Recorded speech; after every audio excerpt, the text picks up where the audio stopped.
Welcome to the Campfire Stories, where every flicker of flame reveals a secret and every shadow hides a truth. Each story we share is a descent into the unexpected, unsettling, mysterious, and impossible to forget. Tonight's tale, The Ink Collector.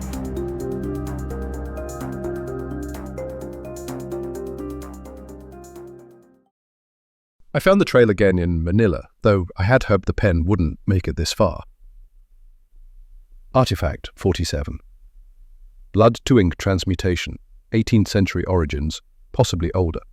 The monks called it pluma sanguinum. The pen writes masterpieces at the cost of the user's blood. Once it bonds, it feeds. Quietly, greedily. Most people don't even know they're dying. I've been retrieving items like this for 15 years. Since my brother worked himself into a coma with a cursed violin. I work with a private circle of artifact hunters. You won't find us online.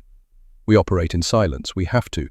Some objects are just too powerful, too tempting, and some people, especially artists, will trade anything for brilliance.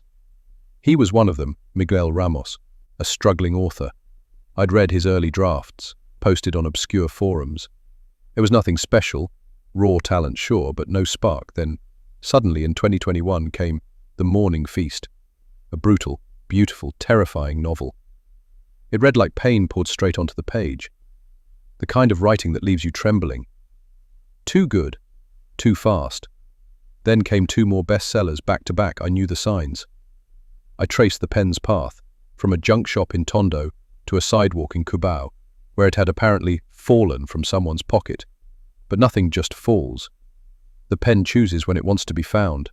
It's like a starving animal, it wants to be picked up. It found Miguel. By then, it was too late. I watched from afar as he rose in the literary world, the interviews, the awards, the applause. But each photo showed the same thing. Sunken cheeks, paleness, lips cracking. He had the look of someone being slowly emptied. Classic hypovolemia symptoms. Blood volume loss. The pen doesn't take much, just enough every night to fill its reservoir. But over time, it breaks the body down. I've seen it kill people. The challenge was always the same.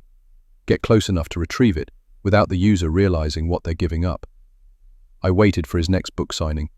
Ashes in the Rain. Fitting title. I wore plain black, unmemorable clothes, sunglasses indoors. Kept my profile low. I waited at the back of the line, watching him sign book after book, his hands steady, his smile rehearsed. The pen, our pen, was in his hand. Beautiful. Black and gold.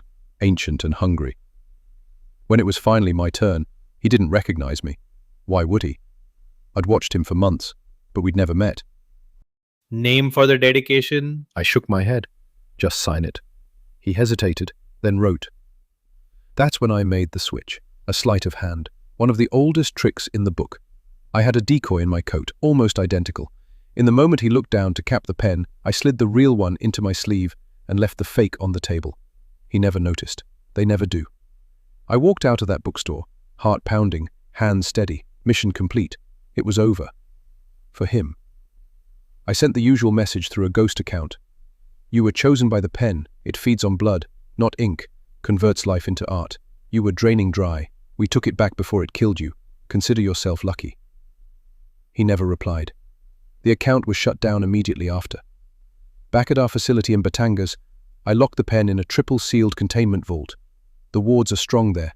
No creativity, no dreams, no desire can reach it. We keep it buried in silence. But sometimes I wonder if it still feels. 3 years later, I saw Miguel on TV.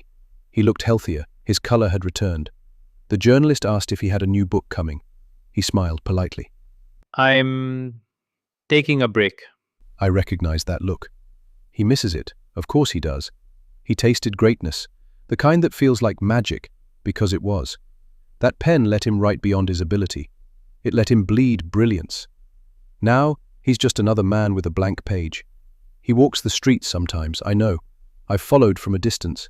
He looks down, searching for something on the sidewalk, hoping maybe, or dreading. The pen is safe, for now. But there are others like it. Some write songs that possess listeners, some paint visions too vivid for the sane mind. Some give light, some take it, all of them beautiful, all of them cursed. And there will always be someone willing to pay the price. I've retrieved Artifact 47 so far.